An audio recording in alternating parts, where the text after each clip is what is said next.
महाराष्ट्राच्या राजकारणात एकमेकांच्या विरोधात असणाऱ्या राजकीय नेत्यांच्या भेटीगाठी होणं हा काही तसा नवीन विषय नाहीये. पण त्यामागे दडलेल्या राजकीय समीकरणांची चर्चा मात्र नंतर होते. आता हे सांगण्याचं कारण म्हणजे शरद पवार आणि महादेव जानकर यांची झालेली गुप्त भेट. एकीकडे अजित पवारांच्या बंडानंतर शरद पवार पुन्हा मैदानात उतरलेत. पक्ष नव्याने बांधण्याच्या कामाला लागलेत.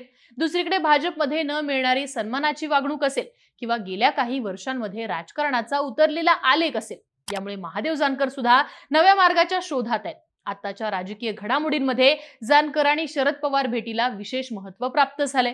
अगदी वरवर पाहता जानकरांकडे फक्त एक विधान परिषद आणि एक विधानसभा दिसत असली तरी त्यांचं महत्त्व अधोरेखित करणाऱ्या अनेक गोष्टी आहेत, ज्यामुळे शरद पवारांना जानकरांची आणि जानकरांना पवारांची गरज आहे.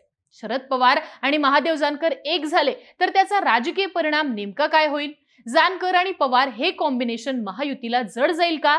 पाहूयात या व्हिडिओच्या माध्यमातून. नमस्कार, मी आरती आणि तुम्ही पाहताय बोल भिडू. सगळ्यात पहिल्यांदा समजून घेऊ की जानकर आणि पवारांची भेट का महत्त्वाची आहे. खरं तर महादेव जानकर आणि शरद पवार यांच्या गुप्त भेटीची चर्चा आता होत असली तरी ही भेट 1.5 महिन्यांपूर्वीची आहे. शरद पवार आणि सुप्रिया सुळे यांच्यासोबत एअरपोर्टवर एकत्र असताना ही भेट दिल्लीत झाल्याचं जानकरांनी बोल भिडूशी बोलताना सांगितलं. या भेटीमध्ये नक्की काय घडलं, काही राजकीय चर्चा झाली, याची तपशीलवार माहिती जानकरांनी दिली नसली तरी आगामी लोकसभा आणि विधानसभा निवडणुकांना डोळ्यांसमोर ठेवून राजकीय गणित आखण्याची रणनीती पवार आणि जानकर हे दोघेही करताना दिसतात. महाराष्ट्रात सध्या मराठा आरक्षणाचा मुद्दा अगदी जोरदारपणे गाजतोय. सरकार बॅकफुटवर गेले असंही चित्र दिसतंय. दुसरीकडे धनगर आरक्षणासाठी सुद्धा धनगर समाज आक्रमक झालाय. सत्तेत बसलेले पडळकरांसारखे नेते असताना सुद्धा आरक्षणाचा प्रश्न सुटत नाहीये अशी भावना धनगर लोकांमध्ये निर्माण झाली. आणि याच वेळी शरद पवार प्रामुख्याने धनगर समाजाचे नेते म्हणून ओळखल्या जाणाऱ्या जानकरांना सोबत घेऊन त्याचा फायदा उचलू शकतात. सध्या महाराष्ट्राची निवडणूक ही धर्माच्या अस्मितेवर न होता ती जातीच्या अस्मितेवर होईल असं वातावरण निर्माण झालंय. अशा परिस्थितीत जानकर जर सोबत आले तर आतापर्यंतच्या निवडणुकांमध्ये धनगर मतांमुळे जो फटका राष्ट्रवादीला बसत होता तो टाळणं पवारांना आगामी काळात शक्य होणार आहे. खरं तर भाजपचं आजवरचं राजकारण हे नेहमीच माधव पॅटर्नवर चालत आलंय आणि त्याच पॅटर्नमध्ये गोपीनाथ मुंडेंनी महादेव जानकर यांना भाजप सोबत घेतलं.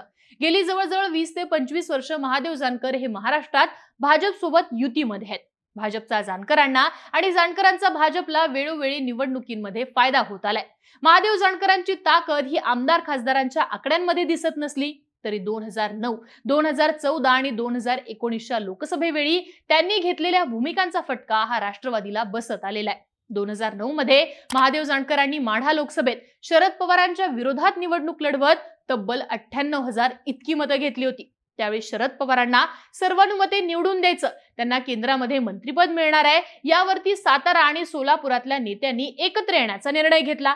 तरी जानकरांनी मात्र तिसऱ्या क्रमांकावरती राहत तब्बल 98,000 मतं घेतली आणि आपलं महत्त्व अधोरेखित केलं. 2014 मध्ये सुद्धा जानकरांनी भाजपच्या पाठिंब्यावर सुप्रिया सुळेंच्या विरोधात बारामतीमध्ये निवडणूक लढवत तब्बल 4,51,000 मतं घेतली. त्यावेळी सुप्रिया सुळेंचा फक्त 68,000 विजय झाला होता. माढा असेल किंवा बारामती, दोन्ही लोकसभेच्या मतदारसंघात असलेल्या ओबीसी विशेषतः धनगर मतदारांवर जानकरांचा पगडा आहे. माळी, वंजारी, धनगर या जातींच्या मतदारांची संख्या ही अगदी मराठा समाजाच्या बरोबरीत म्हणजे 50% इतकी आहे. त्यामुळे महादेव जानकरांची या मतदारसंघात असलेली ताकद ही कुठल्याच राजकीय पक्षांना दुर्लक्षित करून चालत नाही. आता यातला दुसरा मुद्दा, महादेव जानकरांना पवारांची गरज काय? आताच्या जानकरांच्या भूमिकांविषयी बोलायचं झालं तर भाजप छोट्या पक्षांना संपवतं. भाजपने माझा एक आमदार पळवला, आम्हाला राज्यात एक मंत्रिपद आणि लोकसभेच्या 2 जागा दिल्या तरच आम्ही एनडीए सोबत राहणार, ही जानकरांची भूमिका आहे. 2014ला देवेंद्र फडणवीसांच्या मंत्रिमंडळात मंत्री राहिलेले महादेव जानकर यांची ताकद भाजपने अगदी अलगदपणे हळूहळू कमी केलेली दिसते. सहयोगी पक्षांना सोबत घेऊन त्यांच्याकडच्या लोकांना थेट भाजपमध्ये प्रवेश करून घ्यायचा हा प्रयोग भाजपने यशस्वीपणे राबवलाय. यामध्ये राहुल कुल यांचं उदाहरण घेता येईल. राहुल कुल हे 2014ला रासपकडनं आमदार झाले, पण 2019ला भाजपने रासपला विधानसभेची एकही जागा सोडली नाही, पण राहुल कुल यांना थेट भाजपचंच तिकीट दिलं. दुसरीकडे त्यांच्या पत्नी कंचन कुल यांना सुप्रिया सुळेंच्या विरोधात बारामतीतनं भाजपने तिकीट दिलं. त्यामुळे भाजपने आपला पक्ष फोडला हा आरोप जानकर सातत्याने करत राहिले. भाजपने गेल्या 5 वर्षात महादेव जानकरांना सपशेल डावललेलं दिसतं. 19 मध्ये भाजपने एकही जागा सोडली नाही म्हटल्यावर जानकरांनी रासपकडून गंगाखेडमध्ये उमेदवार उभा केला आणि तो निवडूनही आणला. सध्या ते विधान परिषदेवर स्वतः आमदार आहेत, त्यामुळे रासपकडे फक्त 2 आमदारांचं बळ आहे. महायुतीतनं रासप अजूनही ऑफिशियली बाहेर पडली नसली तरी केंद्रीय पातळीवर एनडीए मध्ये सुद्धा त्यांना स्थान देण्यात आलेलं नाहीये.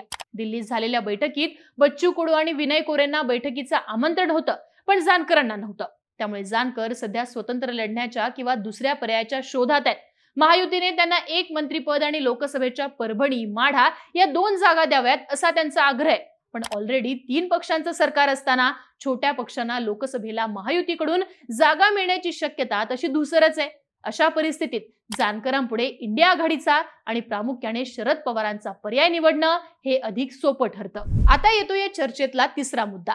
शरद पवारांना जानकरांची गरज आहे का, आणि असेल तर ती का? जानकरांचा प्रभाव असलेल्या राज्यामध्ये अनेक लोकसभा मतदारसंघ आहेत. ज्या भागांमध्ये ओबीसी मतदार, विशेषतः धनगर, माळी आणि वंजारी अशा मतांचा प्रभाव पडतो ते माढा, बारामती, परभणी, सोलापूर, अहमदनगर, सांगली हे मोक्याचे आणि अगदी विदर्भातले, मराठवाड्यातले काही मतदारसंघ ज्यावरती जानकर प्रभावी ठरू शकतात. शरद पवारांना जानकरांची पहिली गरज लागेल ती अर्थात माढ्यामध्ये. माढ्यातून शरद पवारांनी निवडणूक लढवावी असा आग्रह कार्यकर्त्यांचा आहे, पण सध्या पवार निवडणूक लढवायला तयार नाहीयेत. पण शरद पवारांकडे दुसरा कोणी तगडा उमेदवारही नाहीये. काहीही झालं तरी माढ्यासारखी हक्काची जागा पवारांना भाजपकडून पुन्हा मिळवायची. अशा परिस्थितीत महायुतीमध्ये रणजितसिंह निंबाळकर, रामराजे नाईक निंबाळकर, मोहिते पाटील असा उमेदवारीचा वाद असताना महादेव जानकरांना महाविकास आघाडीनं मैदानात उतरवलं तर त्याचा फटका निश्चितच महायुतीला बसू शकतो. माढा मतदारसंघात सातारा जिल्ह्यातले 2 तालुके येतात, फलटण आणि मानखटाव, ज्या भागांमध्ये जानकरांना मानणारा वंजारी आणि धनगर समाज मोठ्या संख्येने.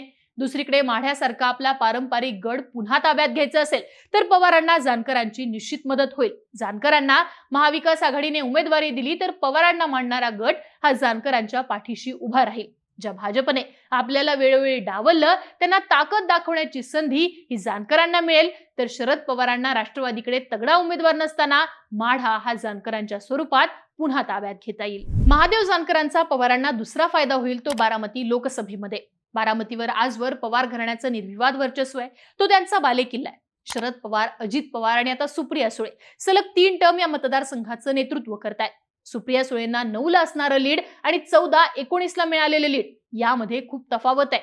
9 ला 3,36,831 इतकं लीड सुळेंना होतं, तर 14 ला जानकर समोर असताना त्यांचं लीड 69,719 झालं. तर 19 ला समोर भाजपकडून कंचन कुल असताना सुप्रिया सुळेंना 1,55,774 लीड मिळालं.